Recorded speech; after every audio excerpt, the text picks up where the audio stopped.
Assalamualaikum warahmatullahi wabarakatuh. Halo semuanya, perkenalkan nama saya Tarisa Priyahita Maharani atau yang biasa dipanggil Tarisa.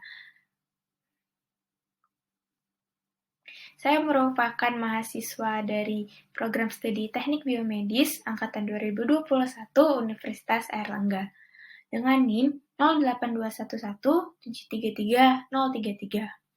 Pada kesempatan kali ini, saya akan membahas mengenai biooptik. Biooptik terdiri dari dua kata, yaitu bios dan optik. Bios yang berarti makhluk hidup atau zat hidup, sedangkan optik berarti cahaya atau berkas sinar. Fokus utama dari biooptik ini adalah terkait dengan indera penglihatan manusia, yaitu mata. Biooptik berfungsi sebagai aplikasi medis yang dihubungkan dengan instrumen-instrumen terkait dengan sumber-sumber pada spektrum gelombang elektromagnetik. Contohnya yaitu laser.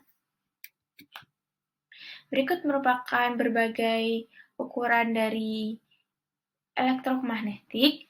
Di sini dijelaskan ukurannya, ukuran dari gelombang dalam meter, lalu juga sumbernya, dan juga ada frekuensinya. Selanjutnya ada klasifikasi atau bagian atau juga cabang dari biooptik ini.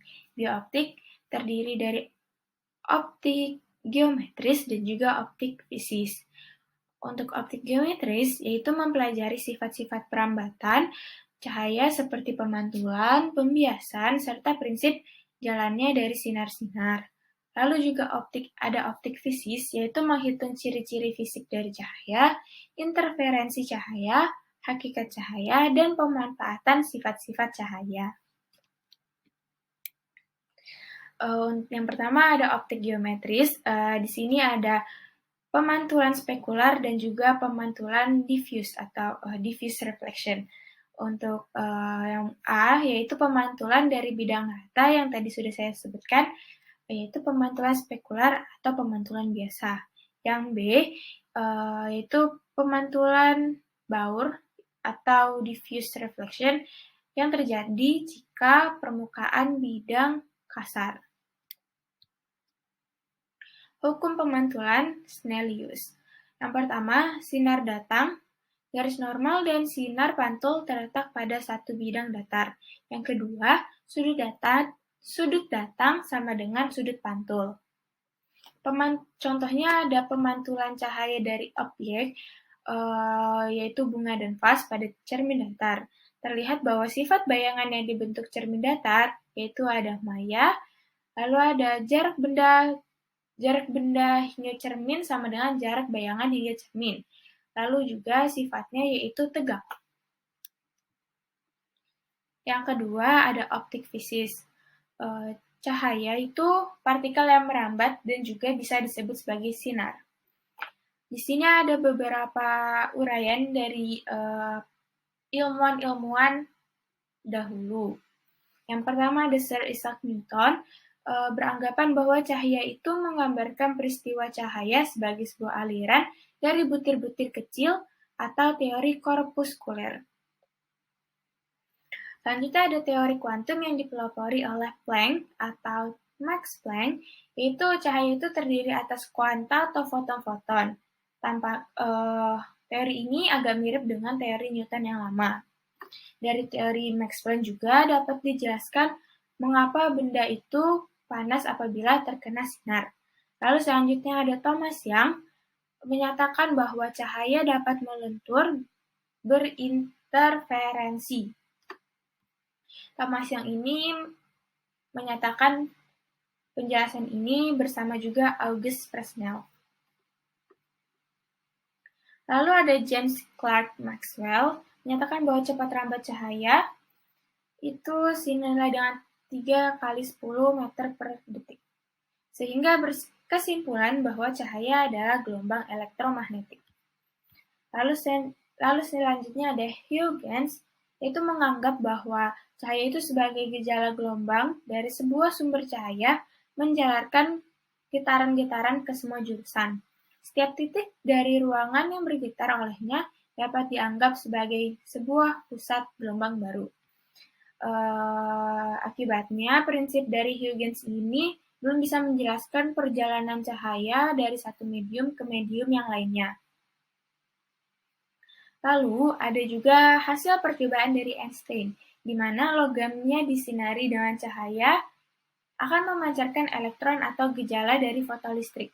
Hal ini dapat disimpulkan bahwa cahaya memiliki sifat partikel dan gelombang magnetik.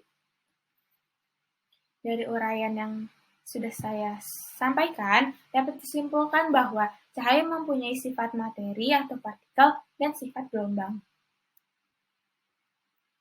Selanjutnya, sifat cahaya itu ada 4. Yang pertama, merambat lurus, dapat diuraikan, dapat menembus benda bening, dan yang terakhir, cahaya dapat dipantulkan.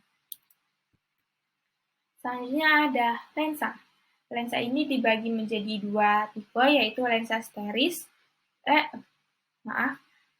dibagi menjadi 2, yaitu lensa sferis dan juga lensa silindris. Untuk lensa sferis, itu ada contohnya lensa konveks dan konkav. Lensa konveks ini yang biasa kita sebut dengan lensa cembung atau lensa positif, sedangkan lensa konkav yaitu lensa yang cekung dan atau yang bisa kita sebut dengan lensa negatif. Lensa-lensa ini juga memiliki berbagai macam yang terdiri atas lensa bikonveks atau lensa bikonkav juga, lalu ada lensa prakonveks atau prakonkav, lalu juga ada lensa konkav konveks dan lensa konveks konkav. Di sini kalau bikonkav yaitu bi itu berarti ganda, sedangkan plan itu berarti datar. Lalu selanjutnya ada aplikasi optik. Di sini yang pertama yaitu kamera. Kita semua tahu bahwa fungsi kamera itu untuk mengambil gambar atau suatu objek dengan cara pantulan cahaya dari benda yang ada di depan kamera nanti akan masuk ke dalam kamera itu lalu mengenai lensa cembungnya. Nah, lensa cembung tersebut yang akan memfokuskan cahaya yang diterima berupa bayangan terbalik ke suatu tempat yang disebut film yang sangat peka akan cahaya. Lalu yang kedua ada kacamata, yaitu kita semua juga tahu kacamata ini memiliki fungsi sebagai pelindung dan menambah tajam penglihatan. Yang ketiga ada loop atau kaca pembesar. Fungsinya juga otomatis kita semua tahu ya, itu tuh untuk memperbesar bayangan yang berada di depan kaca pembesar itu. Lalu yang keempat ada teleskop. Sebagai alat bantu mata untuk mengumpulkan cahaya lebih banyak dari mata kita bisa dilakukan. Sehingga informasi yang sangat redup, misalnya ke arah jauh, bisa teramati. Misalnya yaitu benda-benda langit yang ada di angkasa sana bisa kita lihat oleh bantuan dari teleskop. Lalu yang kelima ada mikroskop, yaitu alat yang dapat digunakan untuk melihat suatu benda yang jaraknya dekat dengan ukuran benda itu sangat kecil atau ukuran mikron. Untuk diperbesar agar dapat dilihat secara detail.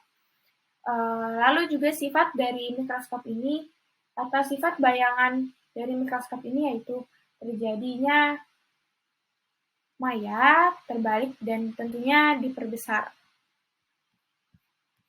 Lalu yang keenam ada teropong bumi. Alat yang digunakan ini untuk melihat atau mengamati benda-benda jauh yang ada di permukaan bumi.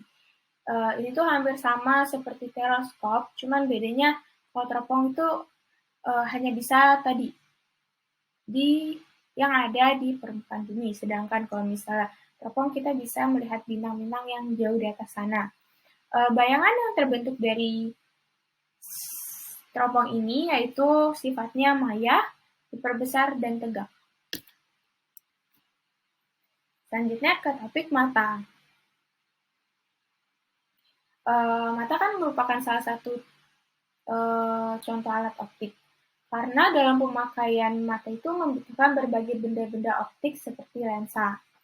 Selain itu, mata merupakan organ penglihatan, yaitu mengubah energi cahaya menjadi impuls listrik yang dipersepsikan sebagai image atau foto oleh otak. Lalu sebagai organ keseimbangan yang nantinya bekerja dengan telinga. Berikut merupakan gambar dari mata dan beberapa bagian di mata kita. Untuk secara jelasnya di sini sudah saya berikan gambarnya. Struktur-struktur dari mata. Yang pertama ada sklera, yaitu merupakan lapisan luar mata yang berwarna putih dan relatif kuat. Selanjutnya ada konjungtiva, yaitu selaput tipis yang melapisi bagian dalam kelopak mata dan bagian luar sklera. Yang ketiga ada kornea mata, yang merupakan struktur transparan yang menyerupai kubah, lalu juga pembungkus dari iris pupil dan bilik anterior, serta membantu untuk memfokuskan cahaya. Selanjutnya ada pupil, yaitu daerah hitam di tengah-tengah iris. Lalu ada iris, yaitu jaringan berwarna yang membentuk cincin, menggantung di belakang kornea dan di depan lensa, berfungsi untuk mengatur jumlah cahaya yang masuk ke mata dengan cara merubah ukuran pupil tadi. Lalu ada lensa, yaitu struktur cembung ganda yang tergantung di antara humor aqueous dan vitreous, berfungsi untuk membantu memfokuskan cahaya ke retina. Selanjutnya ada retina, yaitu lapisan jaringan peka cahaya yang terletak di bagian belakang bola mata. Fungsinya ini untuk mengirimkan pesan visual melalui saraf optikus ke otak. Selanjutnya ada saraf optikus, yaitu kumpulan jutaan saraf yang membawa pesan visual dari retina ke otak. Di mata terdapat juga humor aqueous, cairan jernih dan encer yang mengalir di antara lensa dan kornea. Dia juga mengisi segmen anterior mata, serta merupakan sumber makanan bagi lensa dan kornea. Humor aqueous ini dihasilkan oleh proses ciliaris. Lalu yang kedua ada humor vitreous, yaitu gel transparan yang terdapat di belakang lensa dan di depan retina juga. Kalau humor vitreous ini mengisi segmen di bagian posterior mata. Cahaya masuk melalui kornea diteruskan ke pupil. Iris mengatur jumlah cahaya masuk dengan cara membuka dan menutup, seperti halnya celah pada lensa kamera. Jika lingkungan di sekitar gelap, maka cahaya masuk akan lebih banyak. Jika lingkungan di sekitar terang, maka cahaya masuk menjadi lebih sedikit. Ukuran pupil dikontrol oleh otot sphincter pupil yang membuka dan menutup iris. Selanjutnya ada tanda dan gejala pada kelainan sistem mata. Yang pertama yaitu ada penglihatan buram atau gangguan penglihatan, lalu ada mata merah, trauma, tumor, rabun dekat, rabun jauh, silindris, berkabut pada katarak, tunnel vision pada glaukoma, peradangan pada bola mata, dan peningkatan tekanan intraokular. Untuk tunnel vision yaitu suatu kelainan pada mata yang ditandai oleh meningkatnya tekanan dalam bola mata yang disertai pencekungan diskus optikus dan pengecilan lapang pandang. Penyakit ini disebabkan oleh bertambahnya produksi humor aqueous, cairan mata oleh badan siliar, lalu berkurangnya pengeluaran humor aqueous di daerah sudut bilik mata atau di celah pupil.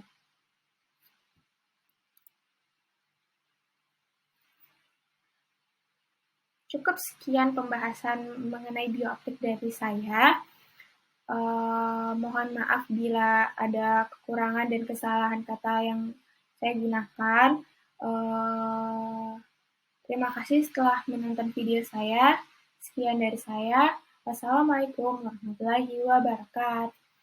Bye-bye. Dah.